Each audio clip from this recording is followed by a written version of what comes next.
RTC సమ్మెలో భాగంగా జగిత్యాల జిల్లాలో ఆర్టీసీ బస్సులు డిపోకే పరిమితమయ్యాయి. కొన్ని ప్రైవేటు బస్సులు బయటకు వెళ్లాయి. ఉదయమే చేరుకున్న కార్మికులు జగిత్యాల డిపో ముందు ఆందోళన నిర్వహించారు.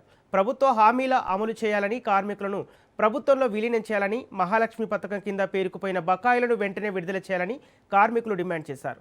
తమ డిమాండ్లను పరిష్కరించే వరకు ఆందోళన కొనసాగుతుందని కార్మికులు హెచ్చరిస్తున్నారు. అయితే ప్రైవేటు డ్రైవర్లను నియమించి అధికారులు బస్సులను నడిపేందుకు ప్రయత్నిస్తున్నారు. ప్రైవేటు డ్రైవర్లు కావాలని ఇప్పటికే నోటిఫికేషన్ కూడా ఇచ్చారు.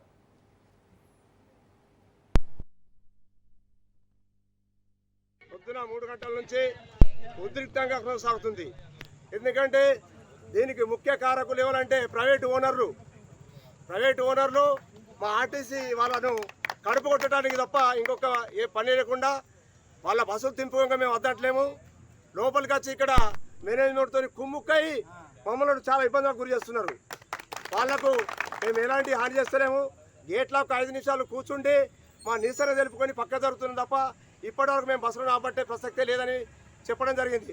అయినా కానీ ఓనర్లు వచ్చి మా మీద పెద్ద జులుం చెలాయిస్తున్నారు. ఇక్కడ మా మీద దాడి కూడా దిగిరు. ఇప్పటి వరకు కొడతారా కూడా ఇక్కడ దాడి కూడా దిగిండి.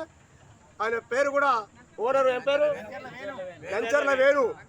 దయచేసి మేనేజ్మెంట్ కానీ ప్రభుత్వం కానీ గేట్లకు వాళ్ళని లోపలికి అలో చేయకుండా చర్య తీసుకోవాలని మేము కోరుచున్నాము. ఇంకా పోతే మా కార్మికులు ఎలాంటి అవాంఛనీయ సంఘటనలు చేయడానికి ఎప్పుడు కూడా ముందుకు రారు. మీరు కూడా అట్లా మాకు సహకరించగలరని మేము కోరుతున్నాము.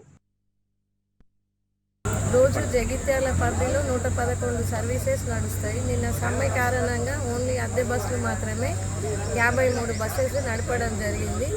ఈరోజు ఉదయం నుంచి అన్ని ప్రైవేట్ బస్సులు వెళ్తున్నాయి. ఆర్టీసీ బస్సెస్ కూడా టెంపరీ రిక్రూట్ చేసుకున్న డ్రైవర్స్ మరియు కండక్టర్స్ ద్వారా ఒక 5 బస్సెస్ ఇప్పటివరకు వెళ్ళినాయి. ప్రయాణికులకు ఎలాంటి ఇబ్బంది లేకుండా అన్ని రూట్లలో కూడా సర్వీసెస్ నడిపే ప్రయత్నం చేస్తున్నాం.